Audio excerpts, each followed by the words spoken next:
NEET সহ অন্যান্য কেন্দ্রীয় পরীক্ষার প্রশ্ন ফাঁস এবং শিক্ষাঙ্গনে অনিয়মের বিরুদ্ধে দেশ জুড়ে ও দিল্লিতে ছাত্র জনতা যে তীব্র আন্দোলন গড়ে তুলেছিল তার চাপে কেন্দ্রীয় শিক্ষামন্ত্রী ধর্মেন্দ্র প্রধান পদত্যাগ করতে বাধ্য হয়েছেন বলে দাবি করল ছাত্র সংগঠন ডিএস। কেন্দ্রীয় শিক্ষামন্ত্রীর ইস্তফার পরই শনিবার বিকেলে বালুরঘাট শহরে অভিনন্দন মিছিল করল ডিএসও।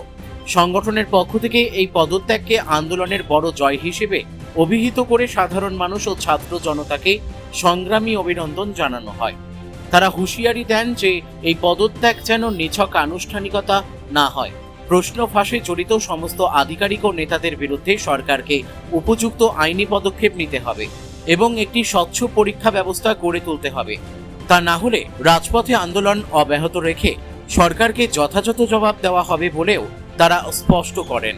আমাদের কেন্দ্রীয় শিক্ষামন্ত্রী ধর্মেন্দ্র প্রধান, যিনি ইস্তফা দিয়েছেন, দীর্ঘ সময় ধরে এই যে কেন্দ্রীয় প্রশ্ন ফাঁস, তা বিশেষত নিট পরীক্ষার প্রশ্ন ফাঁস এবং তাকে কেন্দ্র করে ধর্মেন্দ্র প্রধানের পদত্যাগের দাবি সহ এনটিএ বাতিল সহ একাধিক দাবিতে যে ছাত্র জনতা দিল্লিতে এবং সারা দেশে প্রবল লড়াই আন্দোলন চালাচ্ছিলেন, সে আন্দোলনের চাপে তিনি পদত্যাগ করেছেন।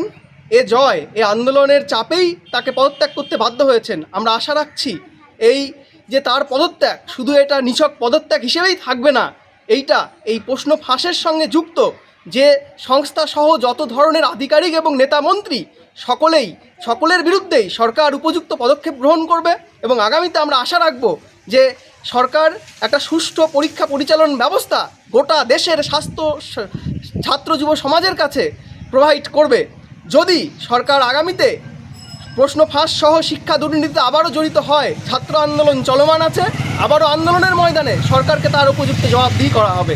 আমরা ছাত্র সংগঠন ডিএসের পক্ষ থেকে এই যে ধর্মেন্দ্র প্রধানের পদত্যাগ কিছু আগে ঘটেছে, সেই পদত্যাগ করতে যে ছাত্র জনতার আন্দোলনে বাধ্য হলো, ফলে ছাত্র জনতা সহ জনসাধারণকে সংগ্রামী অভিনন্দন জানাই। বালুরঘাট থেকে মান্টি সিং এর রিপোর্ট, কুলিক নিউজ।